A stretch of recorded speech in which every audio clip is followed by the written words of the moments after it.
po talaga yung binigay nila sa amin. Ano na ginawa po nila yan para mag-improve po kami sa pagluluto namin. Ano to? Ay lang! Halika dito.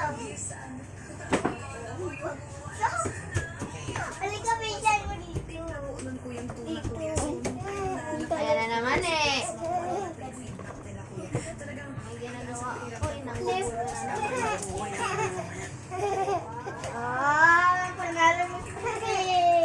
Ang may award, si Abel. Tapos putot-putot ka naman. Leg-leg. Leg-leg-leg. Tagpusay ko. really happy, kuya. Ay, nakasi na. Yay! Panaw! Huwag mo nang panaruin na kasi malamig. Panalo na naman si Bibi Abel. Oh!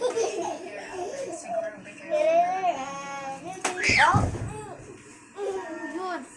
Oh, no. Mahulog na. Kisan to ninyo.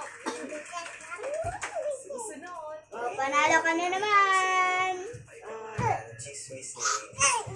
Uy!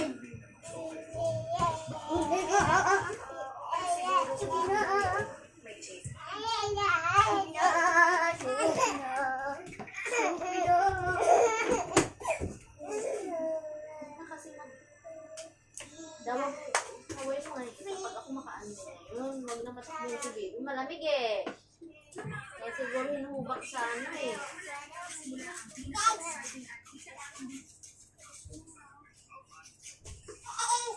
Bye-bye. Panalo ka na yun. Anak, tayo ma-check yung ilang na anak. Taga sa balahibo. Ano may kaibigan. Magkaroon mo na ng ulit.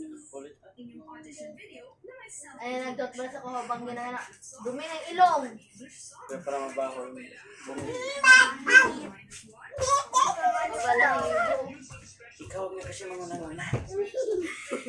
Eh, Tusok ka talagang dahil. Sige na. ang sakit balik-balik na ako. Yeah.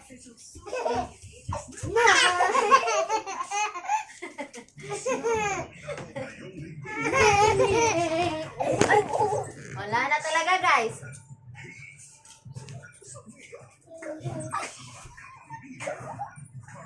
Ay, may natingi-tingi oh. Buti may ano ako ah.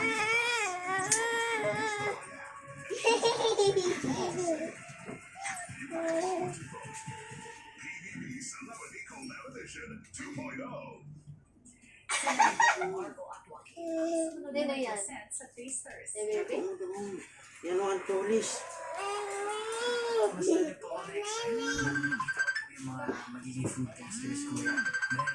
Kunin mo nga yung ano ko na. Patayin mo na. Hindi. Akin. Medyo kabado din po ako sa kanila, kuya. Pero na nakita ko po na may familiar faces ko, katulad po ni Ate Chelsea na madalas ko po makausap sa labas. Ano po yung Asa na yun? She's busy lady. Inahanda po namin para sa chismis ni Lady.